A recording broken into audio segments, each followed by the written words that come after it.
support our local councils to manage local roads. We understand that for councils, it is pretty challenging. We have a huge road network. There are many roads that aren't sealed. Waitui Road is, for an example, between Hannonvale and Waitui, and we've committed to sealing that road. $3 million, so that's a great outcome, not only for those communities, but the visitors that like to go up and visit the waterfall or pick the blueberries. We want to make sure that our regional and our country roads are safer for everybody to use, whether you're a local or whether you're a visitor. So thank you to the Mayor for that, and unfortunately she was away for our other big roads announcement, which was the $17 million from the New South Wales Liberals and Nationals government to seal Macquarie River Road between the Kempsey local government area and Port Macquarie. So again, great news, but demonstrating quite clearly that the New South Wales Liberals and Nationals are absolutely committed to supporting our local councils and the great work that they do. I also want to acknowledge the Sturt University. You know, they have really changed the landscape for tertiary education in this community, and I think what's really exciting about Sturt University is that they have really brought the community along with them from day one.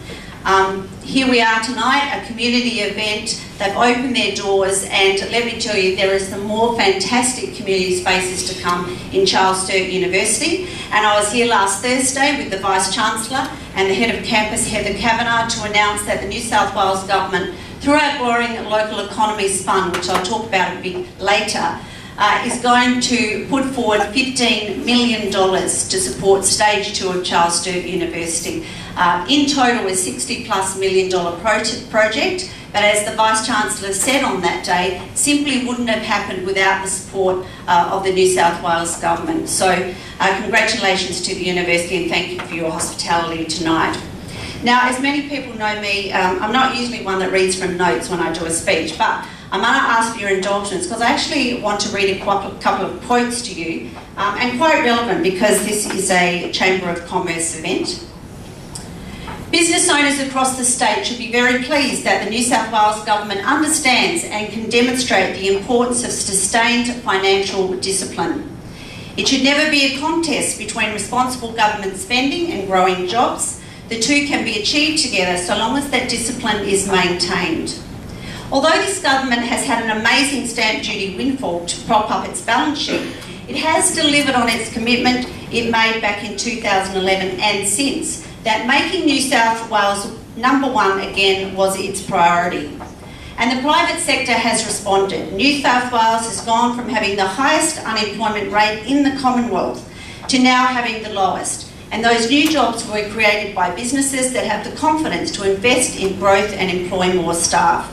Infrastructure investment of more than $73 billion over the next 4 years indicates the commitment of the government to capitalise on the state's solid financial position by investing in projects that will have long-term community benefit, including public transport connections, roads, hospitals and schools.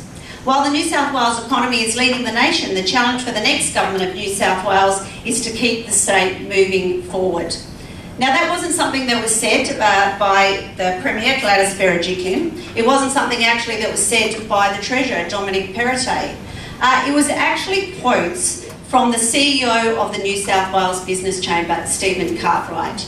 It is about absolutely building infrastructure, local infrastructure, whether it's schools, whether it's hospitals, whether it's roads, whether it's stadiums.